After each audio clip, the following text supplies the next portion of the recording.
আসসালামু আলাইকুম প্রিয় বন্ধুরা, কেমন আছেন সবাই? আশা করি ভালোই আছেন। আজকে আমি আপনাদের সামনে নতুন একটি ভিডিও নিয়ে এসেছি। আজকের ভিডিওটিতে আমি দেখাবো মাইক্রোসফট এক্সেলে কিভাবে ডাইনামিক ক্যালেন্ডার তৈরি করা যায়। আমার কম্পিউটার স্ক্রিনে একটি ক্যালেন্ডার ওপেন আছে, আপনারা দেখতে পাচ্ছেন। এটি হলো একটি dynamic calendar, automated dynamic calendar. এই ক্যালেন্ডারের মাধ্যমে আপনি পূর্বের এবং ভবিষ্যতের যে কোনো বছরের ক্যালেন্ডার দেখতে পাবেন। দেখুন, এখানে 2030 সাল, 30 সালের জানুয়ারি মাস আমি যদি সিলেক্ট করি তাহলে 2030 সালের জানুয়ারি মাসের ক্যালেন্ডার স্ক্রিনে চলে আসবে। ঠিক একইভাবে জানুয়ারি, ফেব্রুয়ারি, আপনার পছন্দ মতো যে কোনো মাস, যে কোনো মাসের তথ্য, যে কোনো বছরের ক্যালেন্ডার আপনি দেখতে পাবেন। তো চলুন কথা না বাড়িয়ে চলে যাই কীভাবে ডাইনামিক ক্যালেন্ডার তৈরি করা যায়। এর জন্য প্রথমে আমাকে মাইক্রোসফট এক্সেল ওপেন করতে হবে। ওকে, আমি মাইক্রোসফট এক্সেল ওপেন করছি। একদম গোড়া থেকে স্টেপ বাই স্টেপ আপনাদের দেখাবো। একটু মনোযোগ সহকারে দেখবেন, তাহলে আপনি নিজে খুব সহজে তৈরি করতে পারবেন ডাইনামিক ক্যালেন্ডার। তো আমি মাইক্রোসফট এক্সেল ওপেন করলাম। এখন যে কাজটি করব, সিলেক্ট মান্থ,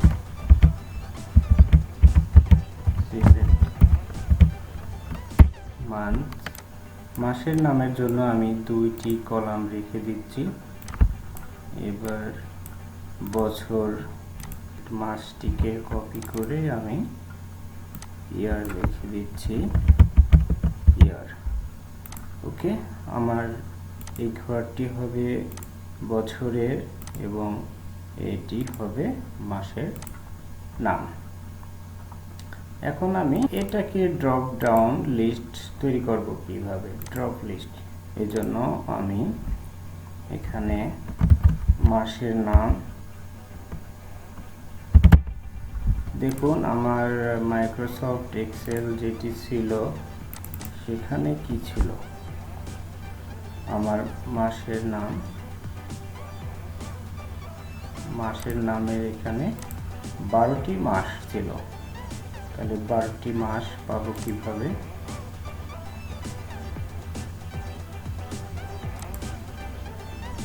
এখানে মাস, আমি 12 মাসের নাম লিখছি। জানুয়ারি, জানুয়ারি মাস লেখার পর আমি যদি এটিকে ট্র্যাক করি তাহলে অক্টোবর, নভেম্বর, ডিসেম্বর, আমার দরকার জানুয়ারি টু ডিসেম্বর। এরপরে আমার ইয়ার প্রয়োজন, এখানে এই কলামটিকে আমি ইয়ার হিসেবে ব্যবহার করব। ইয়ার আমি শুরু করব, আপনি যে কোনো বছর থেকে শুরু করতে পারেন। আমি 2000 থেকে শুরু করব। 2000 লেখার পরবর্তীতে কন্ট্রোল প্লাস ড্র্যাগ করে আমি 2030 পর্যন্ত নিয়ে গেলাম। 2030 সাল, 2000 থেকে 2030 সালের ডাইনামিক ক্যালেন্ডার তৈরি করব। তো এখন এখানে মাসের নাম ড্রপ লিস্ট তৈরি করার জন্য আমাকে যে কাজটি করতে হবে, রিবনের হোম ট্যাবে গিয়ে আমাকে ডেটা মেনু সিলেক্ট করতে হবে। এর পরবর্তীতে ডেটা ভ্যালিডেশন, দেখুন ডেটা ভ্যালিডেশনে সিলেক্ট করতে হবে। এরপর অ্যালো সেটিংস, অ্যালোতে গিয়ে লিস্ট, দেন আমাকে সোর্সটা দিতে হবে। সোর্স, এখানে মাসের নাম আমি দেব 12 মাস, জানুয়ারি টু ডিসেম্বর, দেন এন্টার। দেখুন রেজাল্ট কি হলো, জানুয়ারি টু ডিসেম্বর আমার এখানে চলে আসলো। এর পরবর্তীতে ঠিক একইভাবে ইয়ার ড্রপ লিস্ট করতে হবে, বছরের ড্রপ লিস্ট। ইয়ার বানানটা এখানে ভুল ছিল। ওকে, এখন একইভাবে data data validation, list, then source আমার 2020 থেকে 2023, এখানে 30 যদিও হয় নাই, আমি 30 দিয়ে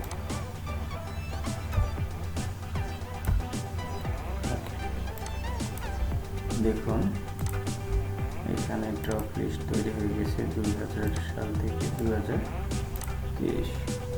ওকে, এরপর আমি যে মাসটি সিলেক্ট করব সেই মাসের এখানে আমাকে আমি মাসের নামের জন্য মার্জান সেন্টার করে কালারটা চেঞ্জ করে দিই। আপনার পছন্দ মতো যে কোনো কালার আপনি দিতে পারবেন। এখানে আমাকে একটি ফাংশন ব্যবহার করতে হবে, যেটি হচ্ছে equal name of the month, then shift 7, then double কোটের মাঝখানে স্পেস দিতে হবে,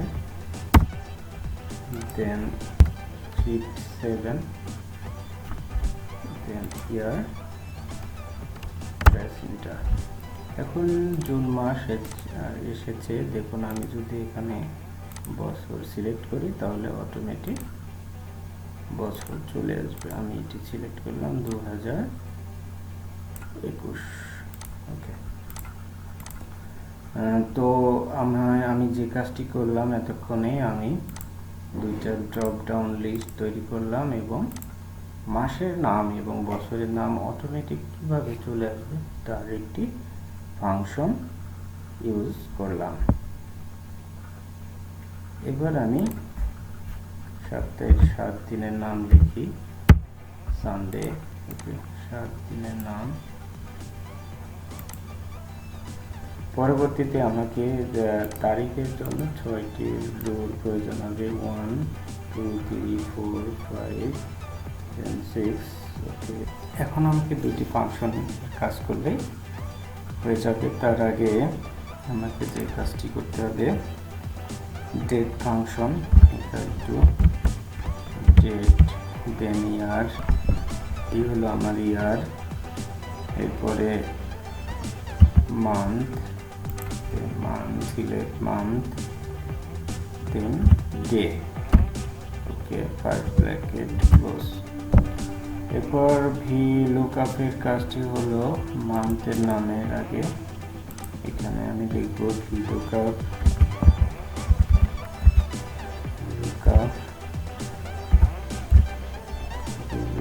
5 থেকে দেখুন লুকআপ ভ্যালু অর্থাৎ মাসের নাম, আমার মাসের সেলটা দেওয়া আছে। দেন টেবিল অ্যারে আমার মাসের নাম January to December, table array, then comma, column index number 2, then range lookup 0 আর bracket close, then comma, enter. এখন দেখুন 20 ডিসেম্বর আসছে, এখানে আমার যে কাজটি করা বাকি ছিল, আমাকে মাসের নাম 1 থেকে 12 পর্যন্ত ড্র্যাগ করতে হবে। ওকে, এখন দেখুন 2021 সালের জুন মাস 1 তারিখ চলে আসছে। এই 1 তারিখে আমাকে উইকডের ফাংশন ব্যবহার করতে হবে। Weekday first bracket select enter. Okay, অর্থাৎ 21 সালের জুন মাসের 1 তারিখ 3 নাম্বার উইকডে, অর্থাৎ 1 2 3 মঙ্গলবার। তো আমি এটাকে ডে ফাংশন VLOOKUP ফাংশনের রিনেম করে স্টার্ট দিলাম। এর পরবর্তীতে নাম্বারের ফাংশন ব্যবহার করতে হবে ডেটের জন্য, অর্থাৎ একটি মাসে যতগুলো তারিখ থাকে তার জন্য প্রথম ফাংশনটি হলো equal to start first bracket প্রয়োজন নাই, start minus first bracket weekday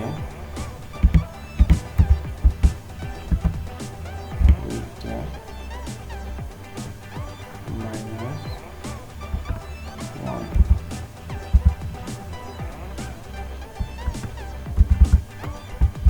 weekday first bracket মানে again start first bracket close minus 1 first bracket close enter।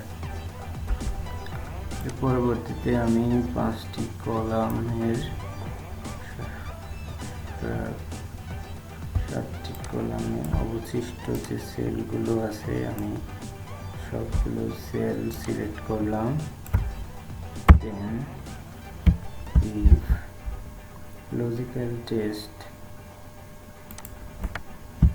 greater equal to comma value if true be 5 plus 1 comma value if false is 4 plus 1 first bracket close then control enter। ওকে, আমার calendar হয়ে গেছে এখানে। এখন আমার ফরম্যাটিংটা change করতে হবে, এর জন্য মাউসের রাইট বাটন ক্লিক করে ফরম্যাট সেল অথবা কন্ট্রোল 1 দিলেও হবে। এখন কাস্টমে গিয়ে general then DD and press enter. আমার দিন চলে এসেছে। Dynamic calendar ready. এখন আমি আপনার মতো ফরম্যাটিং যে কোনো ফরম্যাটিং এর কাজ করে দিতে পারেন। আমি আরও একটি কন্ডিশনাল ফরম্যাটিং ইউজ করব, এজন্য যে আমার এই মাসের যে তারিখগুলো এরপর তারিখগুলো ছাড়া অবশিষ্ট মাসের তারিখগুলো একটু হাইড করে দেব। দেখুন, এর জন্য আমাকে ক্যালেন্ডারটিকে সিলেক্ট করতে হবে। Conditional formatting new rule use a formula determine which cells to format. Okay, এটা সিলেক্ট করে format value where this formula is true equal month first bracket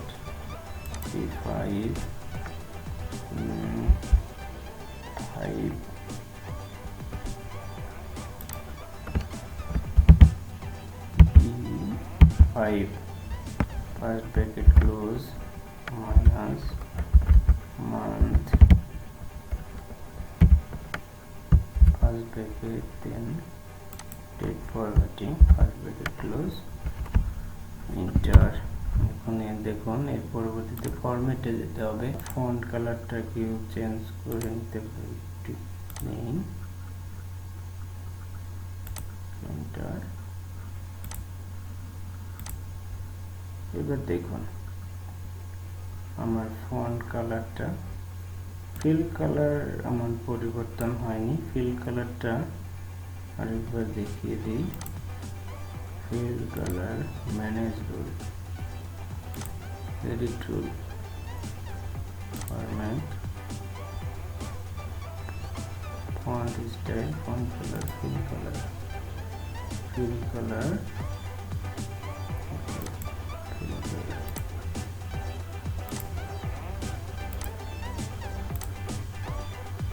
দেখুন আমার ডাইনামিক ক্যালেন্ডার কিন্তু রেডি।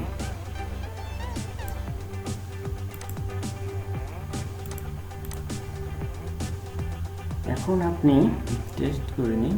তার আগে আমি যে ফাংশন যে তথ্যগুলো প্রয়োজন হয়েছিল সেগুলো একটু হাইট করে দিচ্ছি, কালারটা চেঞ্জ করে দিলেই হাইট হয়ে যাবে। তাহলে আমার ডাইনামিক ক্যালেন্ডার রেডি। এখন চলুন ফাইনালি টেস্ট করে নিই। জুন মাসটি আমি জানুয়ারি করলাম। ২০ সালের জানুয়ারি মাস শুক্রবারে শুরু, ২২ সাল করি 2022। জানুয়ারি মাস শনিবারে শুরু, 2023। জানুয়ারি মাস রবিবারে শুরু, 2024। জানুয়ারি মাস সোমবারে শুরু, 2025-এ যদি দিই তাহলে জানুয়ারি মাস কিন্তু বুধবারে শুরু। এভাবে আপনার যে কোনো মাস, যে কোনো বছরের ক্যালেন্ডার আপনি দেখতে পারবেন আপনার ইচ্ছা মতো। এটাই হলো ডাইনামিক ক্যালেন্ডার। তো খুব সহজেই মাইক্রোসফট এক্সেলে কিভাবে ডাইনামিক ক্যালেন্ডার তৈরি করা যায় এটি আপনারা দেখেছেন। আশা করি ভিডিওটি আপনাদের ভালো লেগেছে। আর ভিডিওটি যদি ভালো লেগে থাকে তাহলে অবশ্যই চ্যানেলটি সাবস্ক্রাইব করবেন। তো বন্ধুরা, আজকে এখানে শেষ করছি। আপনারা সবাই ভালো থাকেন। আল্লাহ হাফেজ।